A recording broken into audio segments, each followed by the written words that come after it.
2 of the agenda. I now give the floor to Mr. Tom Fletcher.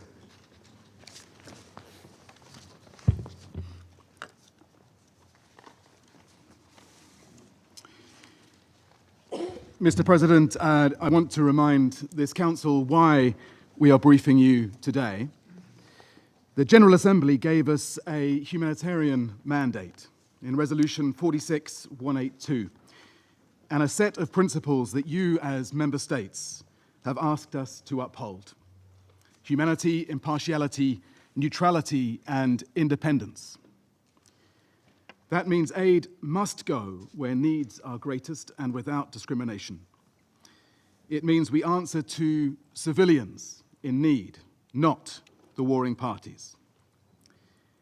Our mandate is also to advocate for international humanitarian law, not just to report to you on what we witness, but so that you, this Council, can take action, even when those responsible would rather silence us. Mr. President, we are beyond vocabulary to describe conditions in Gaza, so let me instead share facts. Food is running out. Those seeking it risk being shot. People are dying trying to feed their families. Field hospitals receive dead bodies, and medical workers hear stories firsthand from the injured, day after day after day. Starvation rates among children hit their highest levels in June, with over 5,800 girls and boys diagnosed as acutely malnourished.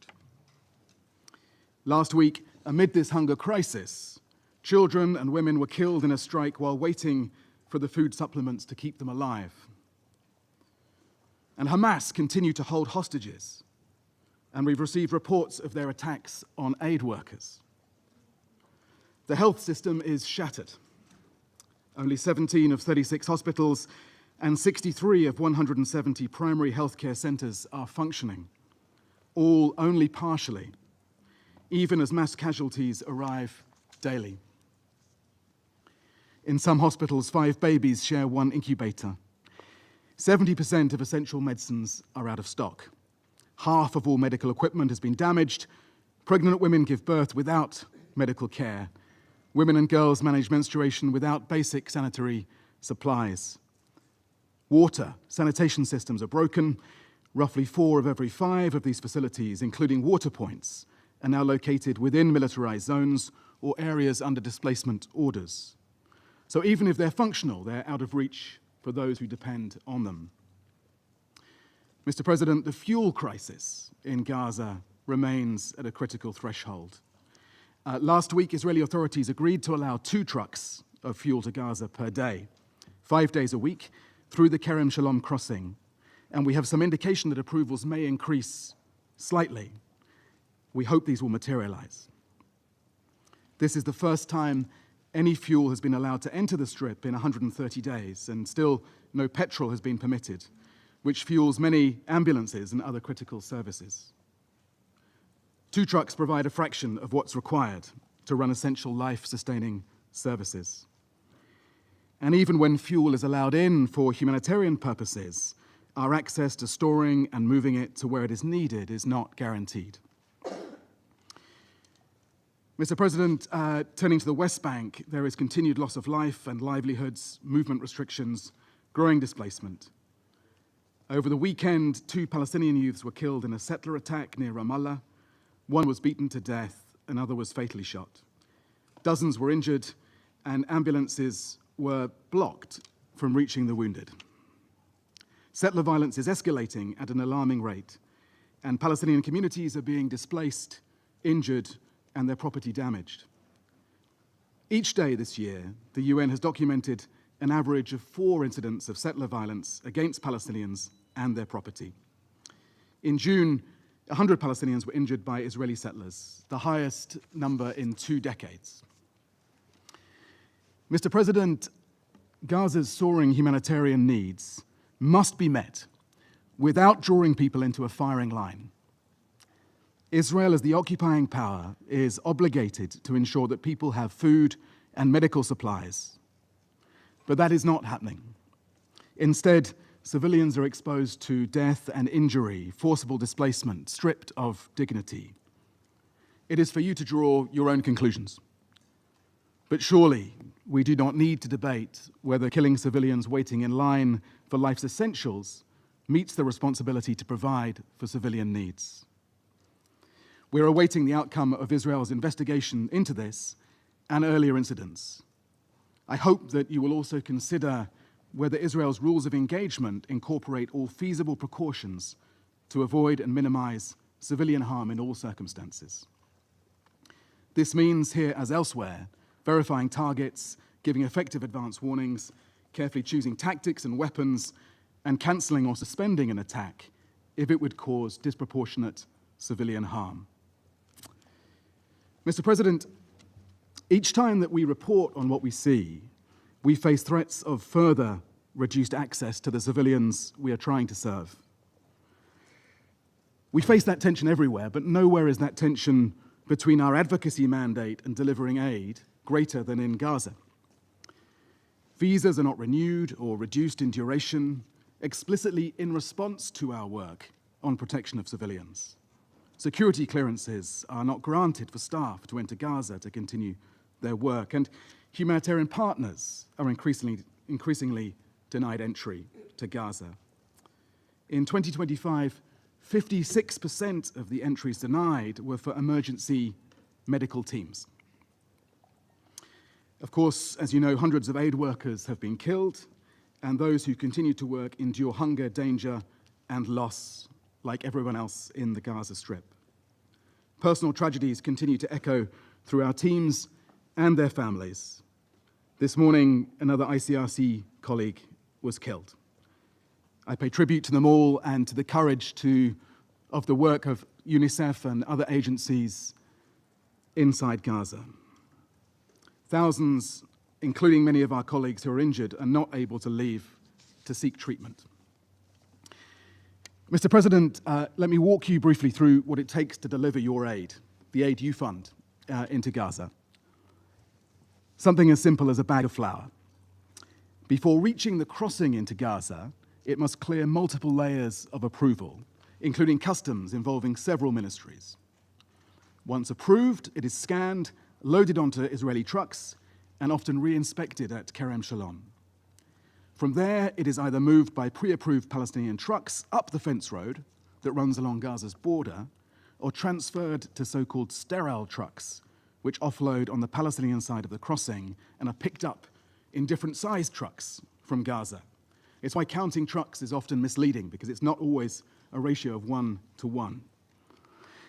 Once inside Gaza, movement requires navigating an obstacle course of coordination with Israeli forces through active hostilities, traveling on damaged roads, and often being forced to wait at holding points or pass through areas controlled by criminal gangs. And distribution is uncertain, as starving people often try to grab the flour off the back of our trucks. With these obstacles in place, your generous contribution may never reach our distribution points. And even if it does, getting it at scale to those in need remains deeply uncertain. And as I've said before, it doesn't have to be this way. We have a plan that works.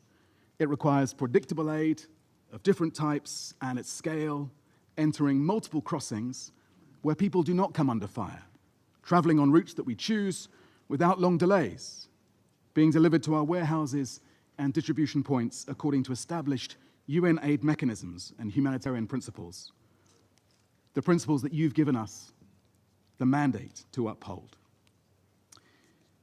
Mr. President, even as this broader plan remains stalled, and despite severe restrictions, thousands of colleagues on the ground, daily, at great personal risk, are still delivering life-saving aid. Between 19th of May, when limited aid entry resumed, and the 14th of July, only 1,633 trucks, 62% of the roughly 2,600 submitted to the Israeli authorities, 74% of those approved for entry, reached Kerem Shalom and Zikim crossings.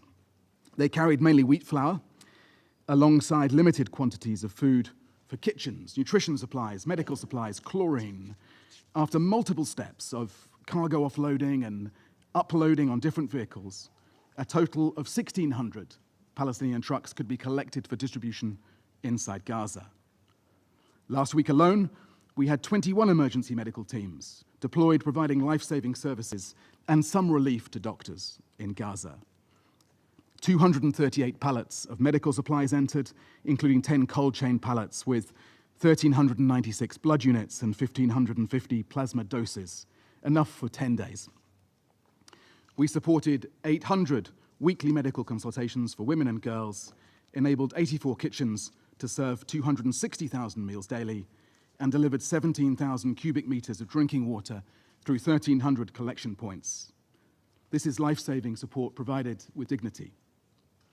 But to be clear, it's a drop in the ocean of what is needed compared to the average of 630 truckloads that entered daily during the ceasefire. The ceasefire proved what's possible, and we need to return to those levels without delay.